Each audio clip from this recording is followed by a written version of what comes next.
You are now watching Unapologetic Filmmaking and Dope-ish. Yeah. You ready? We on topic 2? Yeah, topic 2 is a power up, and you got that, right? Yes, sir. It's time for that power up, people. Yeah. So I got my phone ready. I'm surprised you just said, you always say power up, the inspirational quote of the week. Man, I was, you know what? I was trying to grab my phone this time. I was trying to be a little quicker. Trying to be quick, and you forgot your line. So we'll do a little take 2. It's time for the power up, people. The inspirational quote of the week. Mm-hmm. All right, so I got this one off of a video that you sent me last week. Oh, really? Yeah, okay. It's pretty awesome too. Okay. It's pretty awesome. I didn't get to finish it yet, but it was called 28 Filmmakers, something about share their tips. Classic Omari. Hey, Alex is gonna put the link down below right now. Don't be signing me up for stuff. Hey, man, he gonna hook it up. All right, but this one came from a guy named Zack Ward. Okay. And I thought when he first said it, I was like, man, what is this dude talking about? But I actually paused it. I paused and I thought about it. I was like, damn, you know what? He's right. Okay. You know. And then it says, don't let perfect be the enemy of good. So. Okay.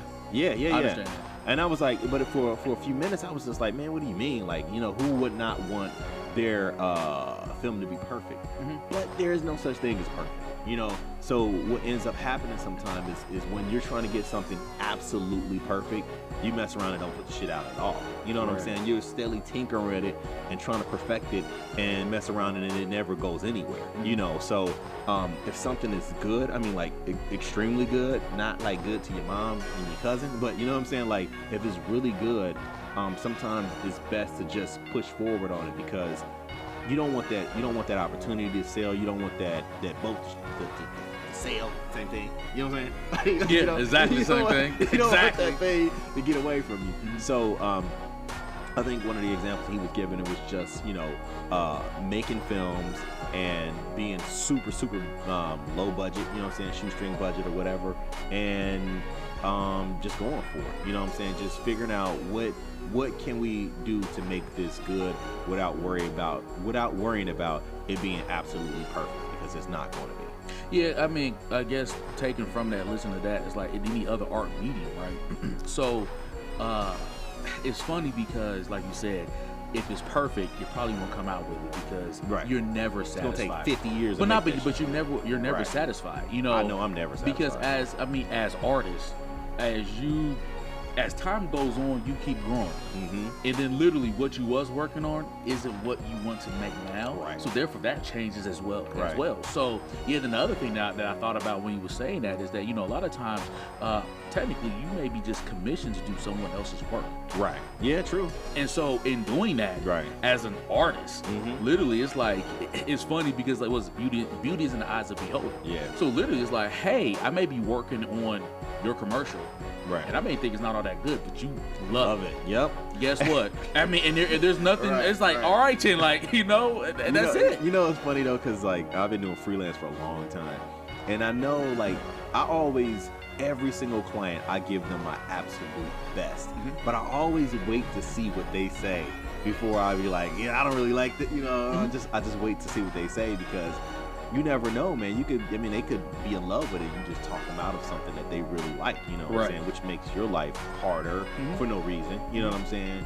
Or, they may not even be satisfied with what the new improvement is, you know what I'm saying? They might be like, can't we just go back now, And so, you're right. Like, if you're working on somebody else's stuff, it's probably never going to be, if you're working on your own stuff, it's never going to be perfect. It's never going to be 100% perfect. Hell, George Lucas hates Star Wars. Yeah, no, because he keep redoing. Well, when he was doing it, kept redoing. Kept redoing it. Yeah, kept redoing the episode. So, the ones he already done, kept redoing them, You know, hey, and like I said, now George Lucas, he's doing his own just passion film. Right, his passion film. Yeah. Which I think is dope. But like you said, I think as artists, you are always growing. You are always growing, always changing. Mm-hmm. Hell, every time, as soon as we get done with a movie, I'm looking at like, damn, we could have did that. And most people don't even see what you see. You know what I'm saying?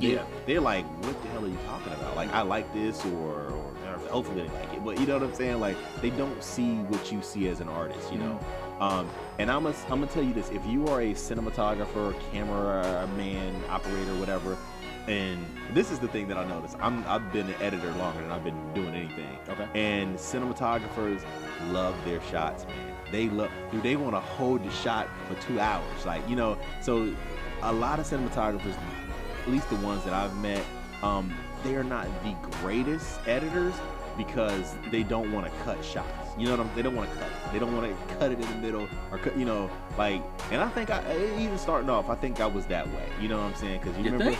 Hey, listen, You think? listen, you know, You think? Hey, I wanted the shot to draw out. You see the beauty of the shot. Most people don't care about that, you know. So now when I'm cutting, But see, I mean to cut you off, but I do believe though that what you're talking about is it's called in the moment, meaning like, hey, I'm on Mount Everest. You look out, you see the scape.